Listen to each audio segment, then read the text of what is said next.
दोस्तों good evening. अच्छा, Dow Jones USA market कल रात रॉकेट बन गया और फिर आपको पता ही भाई, बुलेट ट्रेन तो हमारे यहाँ भी चलनी थी और वो बुलेट ट्रेन चल दी। और जो हमने डिस्कस किया था निफ्टी बैंक निफ्टी में, हमने निफ्टी में एक चीज डिस्कस की थी, हमें तेजी तभी करनी है निफ्टी में जब वो 17,000 के ऊपर जाएगा, तभी तेजी करनी है 17,000 के ऊपर।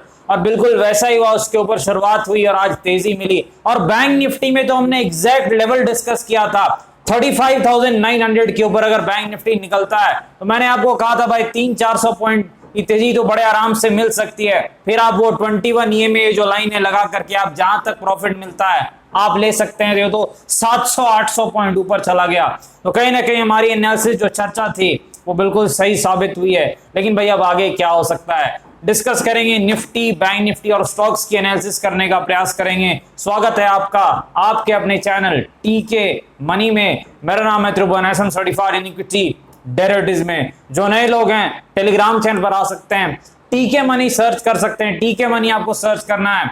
18,500 प्लस मेंबर्स पहले से टेलीग्राम पे हैं। अगर आप चाहें टीके मनी सर्च करके आप टेलीग्राम पर आ सकते हैं। चलिए चर्चा की शुरुआत करते हैं। सबसे इंपॉर्टेंट है मार्केट यानी निफ्टी। देखिए मार्केट में जो है डाउ जोन्स यूएसए मार्केट कल उसमें 600 प्लस पॉइंट की तेजी आई दोस्तों। तो ये तो क्लियर था कि हमारे यहाँ भी जो है पार्टी चलनी है। तो एक शुरुआत 100 पॉइंट के आसपास ऊपर की तेजी की शुरुआत रही हमारे यहाँ, और उसके बाद जो है बिल्कुल वन वे तेजी साबित है। हमने एक चीज कल डिस्कस की थी कि हमें 17,000 के ऊपर जो है तेजी करनी है, मंदी नहीं करनी है भाई, मंदी नीचे करनी, क्योंकि वो मानसिक लेवल है उसके ऊपर चला गया तो कहीं ना कहीं जो नए कॉल राइटर्स हैं वो फंस जाएंगे और फिर मार्केट ऊपर की तरफ निकल सकता है। और बिल्कुल वैसा ही हुआ और लगभग 17,200 के आसपास जो है वो हमारा रेजिस्टेंस था। तो लगभग जो है 17,200 से 30-40 पॉइंट ऊपर जरूर निफ्टी किया, लेकिन फिर वहीं आसपास क्लोजिंग दी तो 17,200 के आसपास ही रेजिस्टेंस था। तो वहां तक तो आपको जो है वन वे तेजी लगभग देखने को मिली है। बिल्कुल आप देख सकते हैं वन वे तेजी वहां तक देखने को मिली है। लेकिन अब आगे क्या हो सकता है, देखिए पहली चीज विक्स। देखिए विक्स जो है लगभग जो है वो 18.46 के आसपास है, चीज आपको याद रखनी है। यानी विक्स में गिरावट है, यानी स्टॉप लॉस थोड़ा हम छोटा कर देंगे, बड़ी सीधी सी बात है। दूसरी चीज अब क्या है, दूसरी चीज ऑप्शन चेन एनालिसिस डेटा। देखिए यहाँ पर ये थोड़ा काम करेगा क्योंकि अब 17,000 निकल चुका है तो वहां पर पुट राइटिंग जबरदस्त है। तो 17,000 जो है वो अब एक सपोर्ट का काम कर सकता है अगले 2-3 दिन जो बचे हुए एक्सपायरी में। आपका 2 दिन जो वेडनेसडे और थर्सडे हैं तो ये 17,000 एक सपोर्ट का काम कर सकता है।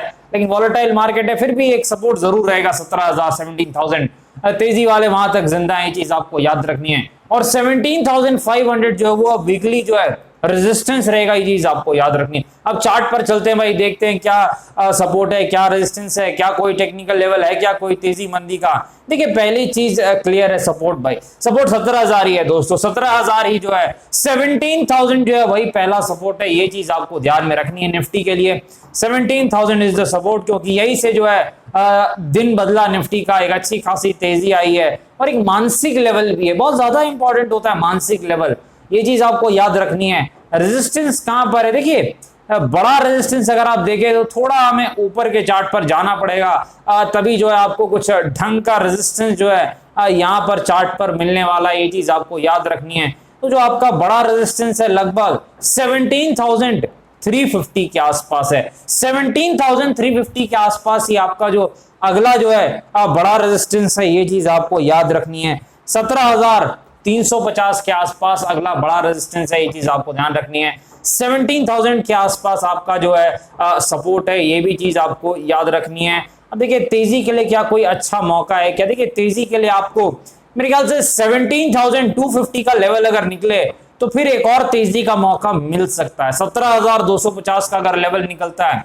तो आपको फिर से एक तेजी का मौका मिल सकता है। 30 पॉइंट का स्ट्रिक्ट स्टॉप लॉस बहुत ज्यादा इंपॉर्टेंट है। अगर आप गलत साबित हो गए तो 30 पॉइंट का स्टॉप लॉस लेके, यानी आप लॉस लेके छोटा सा निकल जाइए, सीधी बात है। फिर अगर 250 के ऊपर जाता है तो फिर एक बार ट्राई कीजिए, वहां पर 30 पॉइंट का स्टॉप लॉस रखना है। याद रखना है ये जो पॉलिसी बहुत ज्यादा काम आती है। एक दिन 3 स्टॉप लॉस जो हमारे एक स्टूडेंट उनके हिट हुए थे, उसके बावजूद चौथा जब जो है वो चला तो 200-300 पॉइंट की जो उन्हें तेजी मिली थी। इसलिए मैं कहता हूं कि कि जब भी आप लेवल पर काम करें, किसी भी लेवल पर टेक्निकल, एक स्टॉप लॉस बहुत ज्यादा इंपॉर्टेंट है, और छोटा स्टॉप लॉस मिल जाए तो बहुत इंपॉर्टेंट है। तो 17,000 एक सपोर्ट है, 17,350 रेजिस्टेंस है, 17,250 के ऊपर निकलता है तो आपको एक तेजी का मौका मिल सकता है। चलिए निफ्टी बैंक के पास चलते हैं।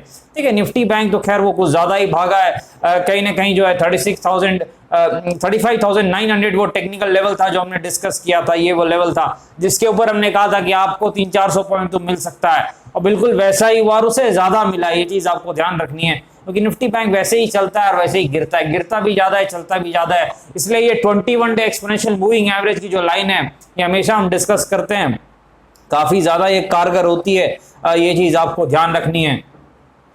अब निफ्टी बैंक में सपोर्ट क्या है, रेजिस्टेंस क्या है, ये चीज हम डिस्कस कर ले। देखिए सपोर्ट जो है निफ्टी बैंक में 36,000 जो है निफ्टी बैंक में एक सपोर्ट है। क्यों? क्योंकि देखिए वो एक मानसिक लेवल भी, और वहीं से निफ्टी बैंक ने एक पलटी मारी है, 36,000 के आसपास है।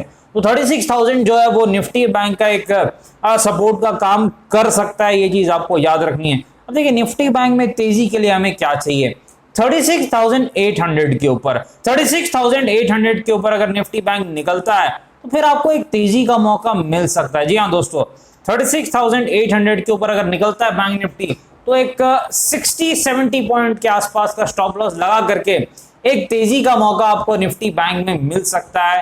क्योंकि अगर ऐसा होता है कि 36,800 के ऊपर निकलता है और ट्रेड चल गया, मान लिया स्टॉप लॉस हिट हुआ, कोई बात नहीं, अगर ट्रेड चला तो फिर आपको लगभग जो है मेरे ख्याल से 300-400 पॉइंट फिर से मिल जाए, कोई बड़ी बात नहीं है, ये चीज आपको ध्यान रखनी है। चलिए अब चलते हैं यस बैंक के पास। देखिए यस बैंक में काफी जो है कंसोलिडेशन के बाद फिर से बाउंस बैक आया है। कहां से आया भाई? बिल्कुल सपोर्ट से, वही सपोर्ट जो हम डिस्कस करते हैं बार यस बैंक में, जब भी हम एनालिसिस करते हैं यस बैंक की 12 रुपए के आसपास का जो सपोर्ट है, वहीं आसपास से आपको फिर से यस बैंक में जो है एक ऊपर की तरफ चाल देखने को मिली है। रेजिस्टेंस कहां पर है यस बैंक का? मेरे ख्याल से 15 के आसपास होगा, चेक कर लेते हैं एक बार चार्ट पर। जी हाँ, 15 के आसपास ही जो है यस बैंक का रेजिस्टेंस है। यानी मार्केट ने अगर थोड़ा भी सपोर्ट किया निफ्टी ने, बैंक निफ्टी ने, मेरे ख्याल से यस बैंक ये 10-20% ये निकाल देगा, ये चीज आपको याद रखनी है। चलिए चलते हैं वोडाफोन आइडिया के पास चलते हैं। देखिए वोडाफोन आइडिया ने वन वे तेजी दिखाने के बाद आखिरकार एक प्रॉफिट बुकिंग दिखाई है। वोडा आइडिया का नया सपोर्ट कहां पर है? देखिए ये जो नया सपोर्ट है 11.8 रुपीज के आसपास वोडा आइडिया का नया सपोर्ट है, ये चीज आपको याद रखनी है, क्योंकि ये पहले एक छोटा सा रेजिस्टेंस था, तो ये एक सपोर्ट का काम कर सकता है, ये चीज आपको ध्यान में रखनी है। रेजिस्टेंस कहां पर है? 15 रुपए के आसपास। अगर ये निकालता है मेरे ख्याल से और भी तेजी देखने को मिल सकती है, क्योंकि वोडा आइडिया में कहीं ना कहीं जो है काफी लोग जो है इस उम्मीद में थे कि ये ऊपर के लेवल नहीं निकाल पाएगा, और ऐसे निकाल दिए। तो अगर 15 ये निकाल देता है किसी भी कारण से फिर से एक बार, मेरे ख्याल से और तेजी इसमें दिख सकती है। कुछ हो सकता है, कुछ न्यूज फ्लो, कुछ बात हो। चलिए एयरटेल, भारतीय एयरटेल, देखिए भारतीय एयरटेल का जो चार्ट है वन वे तेजी इसमें पहले ही आ चुकी थी, अब ये गिरावट दिखा रहा है। 760 के आसपास इसका रेजिस्टेंस है, लेकिन जब ये गिरावट दिखा रहा है तो हमें सपोर्ट चेक करना है। 677 के आसपास सपोर्ट है भारतीय एयरटेल का, यानी ये अपने पहले अच्छे सपोर्ट के नजदीक आ गया है। तो हो सकता है 2-3 दिन में या जल्दी जो है भारतीय एयरटेल फिर से एक बाउंस बैक दिखा सकता है, ये चीज आपको याद रखनी है, क्योंकि 677 के आसपास भारतीय एयरटेल का सपोर्ट क्लियरली चार्ट पर दिख रहा है, ये चीज आपको ध्यान रखनी। चलिए चलते हैं एनटीपीसी के पास। देखिए एनटीपीसी कहीं ना कहीं सपोर्ट के नजदीक आ रहा है क्या, एक बार हम चेक कर लेते हैं, क्योंकि गिरावट ये भी बहुत दिखा रहा है। जी हाँ, ये भी सपोर्ट के पास आ रहा है। 122-23 का ये जो जोन है, लगभग ये सपोर्ट के आसपास एनटीपीसी भी दिख रहा है। हो सकता है एनटीपीसी का डाउन ट्रेंड खत्म हो जाए और एक तेजी एनटीपीसी में भी आ सकती है, ये चीज आपको याद रखनी है, क्योंकि 122 के आसपास एक सपोर्ट जरूर है एनटीपीसी का, ये चीज आपको ध्यान में रखनी है। रेजिस्टेंस कहां पर है? पहला रेजिस्टेंस 140 के आसपास है, ये चीज आपको ध्यान में रखनी है। डिस्क्लेमर, आपको पता है वीडियो एजुकेशन फाइनेंशियल पर्पस के लिए अपने फाइनेंशियल एडवाइजर से बातचीत करके फैसले से, बाजार में काफी जोखिम है, थोड़ा ध्यान से काम करें, स्ट्रिक्ट स्टॉप लॉस के साथ काम करें, क्योंकि देखिए मार्केट में जो है स्ट्रिक्ट स्टॉप लॉस बहुत ज्यादा इंपॉर्टेंट है। ठीक है दोस्तों, तो यहाँ पर जो है कहीं ना कहीं जो है वीडियो समाप्त करते हैं। Thank you.